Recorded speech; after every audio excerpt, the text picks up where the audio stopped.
lagunya Selena Gomez yang Wuse. Ngomong-ngomong soal Wuse, pernah gak sih kamu dikatain sama orang lain sampai bikin kamu insecure?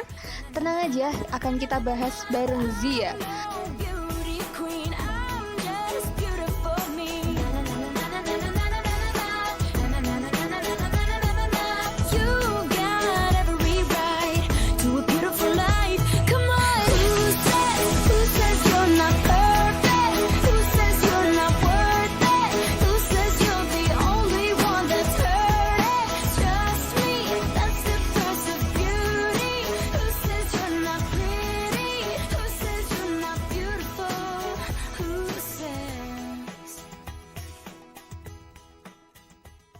Hai guys, jadi kali ini aku nggak bikin podcast sendirian, tapi aku sekarang ditemenin sama Dezia. Hai Dezia, how are you?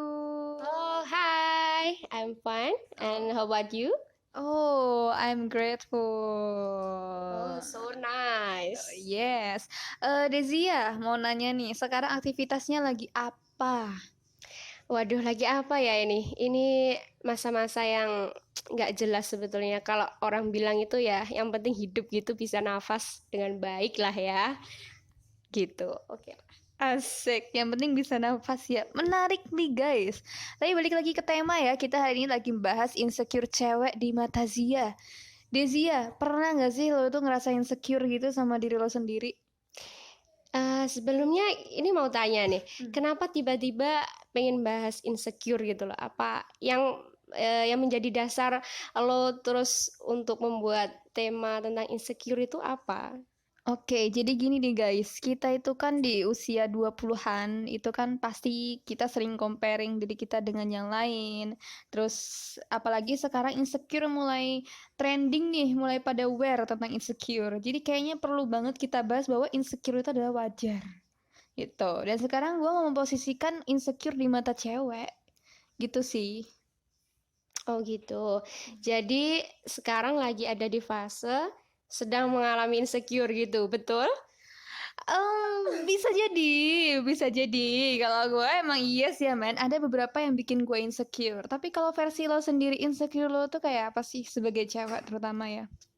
Oke, kalau aku sebetulnya sampai detik ini belum pernah sih. Maksudnya tidak dengan secara sengaja mengatakan bahwa saya itu insecure dengan apa yang saya lihat di depan mata. Yang jelas itu sangatlah berbeda dengan diri saya. Contoh, misal teman sebaya aku sekarang udah wisuda, sudah demikian. Tapi saya tidak menganggap bahwa itu sebuah insecure yang harus aku miliki untuk membandingkan diriku dengan apa yang sudah didapatkan oleh teman-temanku, melainkan oh dia sudah menyelesaikan proses dia di titik sampai ini, dan sedangkan aku itu belum. Nah, jadi apa yang harus aku lakukan untuk mencapai di titik itu? Nah, mungkin itu titik baliknya perbedaan bagaimana kita cara mengambil itu bisa menjadi hal yang meninsecurekan kita diri sendiri atau menjadikan itu sebagai titik balik kita untuk menjadikan kita diri yang lebih baik. Kebanyakan insecure itu kan akhirnya hanya untuk membandingkan diri kita sendiri dengan apa yang belum kita miliki dalam diri, gitu kan? Betul? Oke, berarti sepenangkapku nih, kamu juga sempat insecure, tapi langsung kamu balikin energi itu untuk menjadi hal yang positif gitu ya? Ya, secara tidak langsung itu mungkin orang melihatnya ketika melihat seperti itu bisa dikatakan insecure, tapi diri ini tuh tak latih untuk tidak mengatakan bahwa aku itu insecure dengan dia sudah menyelesaikan ini terlebih dahulu gitu. Itu samanya lu kayak afirmasi untuk mengatur olah kata gitu loh, biar itu nggak jadi mindset lu gitu kan, bahwa lu insecure, no way, ini bukan insecure gitu kan. Ya karena aku nggak pernah mengambil kata-kata insecure itu dalam kamus hidup. Jadi kalau orang itu udah terbiasa memelihara atau menyimpan insecure itu dalam diri, otomatis ketika dia melihat segala yang lebih dan kekurangan itu ada dalam diri dia, insecure itu akan selalu mengintari dalam pikirannya, wah aku insecure. Tapi kalau dalam kamus kehidupan kamu itu sudah kamu sisihkan dari kata insecure, itu pasti kamu akan berbeda. Cara berpikir kamu itu bukan lagi tentang wah aku insecure kayak gitu sih kalau aku. Berarti kamu lebih ke menikmati proses gitu ya?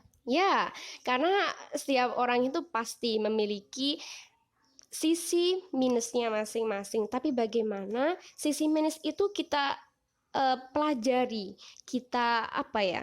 Kalau orang itu kayak orang ngelupas eh, apa itu namanya bawang merah kayak gitu. Jadi untuk menjadi sebuah apa ya namanya? Irisan. Irisan yang patut untuk di apa sih namanya? Patut untuk dicop lah Ya, ya, buat sesuai dengan resepnya misal gitu Iya kan. betul, seharusnya bagaimana bawang merah itu dikupas, jadi kan harus ada prosesnya seperti itu. Oke guys, intermezzo dikit ya. Jadi menikmati proses, enjoy with your life and life in that moment itu sama halnya kita mindfulness gitu. Next time dari kita bahas tentang mindfulness itu seperti apa ya. Tanpa kamu sadari kamu tuh sebenarnya udah menerapkan yang namanya mindfulness loh, Dek. Dan itu sekarang sedang trending dan memang harus bukan dipersiapkan, tapi memang harus kita lakukan apalagi di fase pandemi kayak gini nih. Dezia, ini aku mau nanya lagi nih. Oke, next nih, Dezia, dengan pola pikir kamu kayak gitu perlu deh kita tanyain gitu kan. Kamu usianya sekarang berapa sih? Now I'm 20 years old. Oke, wow, ternyata kita sama guys. Ternyata cuma beda bulan doang, 6 bulan tau gak sih? 20 years old? Yes, I'm 2020. Dek, di usia kamu yang masih muda ini gitu kan, kalau kita lihat lingkungan sekitar kan masih banyak ya orang yang belum aware gitu kan tentang mindfulness, biar dia itu nggak terlalu insecure gitu. Apa yang memicu kamu tuh sampai kamu tuh berpikir seperti itu, bahwa insecure itu di kamus kamu tuh nggak ada? Oke, jadi gini ya. Aku aja juga baru sadar, maksudnya baru sadar sekarang, maksudnya ketika kamu bertanya tentang insecure dan apa tadi kehidupan yang mindfulness gitu ya, mindfulness, I mean like mindfulness. Jadi gini ya, kembali lagi kalau aku itu bagaimana kita itu bisa menerima diri kita sendiri gitu loh. Gimana kita mau berbahagia atas diri kita, anugerah diri kita sendiri itu loh diciptakan. Kalau kita itu tidak membahagiakan diri kita sendiri, tidak perlu berusaha untuk membahagiakan diri sendiri, tapi sudah selayaknya diri kita itu dibahagiakan. Kita itu dihadirkan untuk apa ya? Bukan untuk berbahagia, tapi bagaimana diri kita yang telah diciptakan itu jangan sampai disia-siakan gitu. Jadi alangkah baiknya ketika kita belum bisa mencapai apa yang sebaiknya kita sudah dapatkan, itu ya alangkah lebih bijaknya kita juga sudah memaafkan diri kita sendiri gitu. Dek, ada nggak sih rutinitas atau aktivitas atau ritual gitu kan yang kayak bikin lo itu makin menerima diri lo sendiri gitu, misal kayak setiap hari lo afirmasi atau mungkin kamu tiap hari journaling atau apa gitu, ada nggak sih ritual itu yang sampai lo harus bikin sadar diri lo sendiri bahwa lo tuh harus terima diri lo sendiri gitu? Ritual semacam apa gitu ya kok pakai ritual? Ya kalau aku biasanya itu bisa disebut dengan me time-nya sendiri ya. Dalam satu hari itu pasti ada me time-nya kalau aku. Me time-nya itu bisa dengan menulis, bisa dengan apa ya namanya. Kadang ya juga apalah ya, poinnya menulis. Kalau aku tuh punya ciri khas menulis. Kalau nggak gitu cuma naik motor keliling-keliling gitu, terus sambil ya afirmasi diri, terus apa semacam mengucap rasa syukur, terus apa sih yang kamu butuhin, apa yang kebahagiaan yang sebenarnya yang kamu inginkan, bentuk rasa syukur apa yang sudah kamu banyak berikan gitu loh, bukan kok malah apa keluhan itu juga perlu dikeluarkan, tapi kita harus juga mengimbangi bahwa kenikmatan itu masih jauh lebih banyak diberikan daripada apa masalah yang kita hadapi gitu. Kalau katanya Dian Sastrowardoyo itu ketika kamu sedang lagi down banget itu nggak apa-apa gitu loh. Jadi ketika ada insecure, ketika kita merasa insecure atau kita ketika menghadapi masalah itu sebetulnya masalah itu masih kecil daripada diri kita sendiri gitu. Kalau kata Mbak Dian gitu ya. Oke, menarik nih. Berarti kamu me time naik motor sambil afirmasi gitu ya. Unik banget ya caranya kamu. Perlu tak coba deh kayaknya. Dezia, apa sih moto kamu atau mungkin nasihat kamu bagi teman-teman kita gitu kan yang sebaya atau mungkin yang di bawah kita usianya yang mereka itu sedang ngalamin insecure nih. Give beri mereka advice. Kayaknya kalau aku sih bukan ke advice-nya ya, ini lebih ke kewarasan mental aja lah. Sekarang masih muda tapi kok banyak yang stres gitulah ya. Kalau aku sih pernah menemukan quote kayak gini ya. Mulai sekarang kalau ada sesuatu yang bikin lo itu tekanan batin, tinggalin gitu. Bikin waras lo, bikin lo itu menjadi orang yang penuh bersyukur di antara kondisi dunia itu lagi kayak gini. Lo itu jangan ikutan gila gitu. Jangan ikutan stres, tapi gimana dengan kondisi kayak gini lo itu jadi orang yang waras dan sehat gitu. Jadi terlalu mudah untuk kita itu stres yang sangat tidak perlu gitu. Jadi harus tinggalin apa yang bikin lo tekanan batin, yang bikin lo itu nggak mensyukuri apa yang anugerah Tuhan berikan sampai kamu itu bisa bertahan sampai detik ini gitu. Oke, semangat. Oke guys, gue tambahin ya. Jadi ini cara sains aja nih. Apa yang bikin kita itu menghambat diri kita sendiri gitu. Jadi di otak kita itu ada 3 otak namanya ya. Ada beberapa bagian otak sih, cuman aku ngasih taunya di 3 bagian itu ya. Yang pertama itu ada limbic system atau otak mamalia, kedua itu ada otak reptil, yang ketiga itu adalah prefrontal cortex gitu. Nah, otak reptil itu tugasnya kalau misalnya ada serangan atau apa yang harus kita lakukan, itu tugasnya. Kalau otak mamalia tadi atau sistem limbik itu tugasnya untuk mengelola emosi kita nih, itu tempatnya emosi, marah, senang, insecure, dan sebagainya. Nah, kalau prefrontal cortex itu adalah otak kita yang bisa kita mikir jangka panjang, kita bisa mikir kita harus ngapain, kalau misalnya kita seperti ini apa efeknya gitu, apa yang harus kita lakukan saat itu, apa solusi dari masalah kita, itu tugasnya prefrontal cortex. Tempatnya ilmu-ilmu itu ada di prefrontal cortex. Tapi guys, ada kalanya kita tuh prefrontal cortex kita tuh menurun.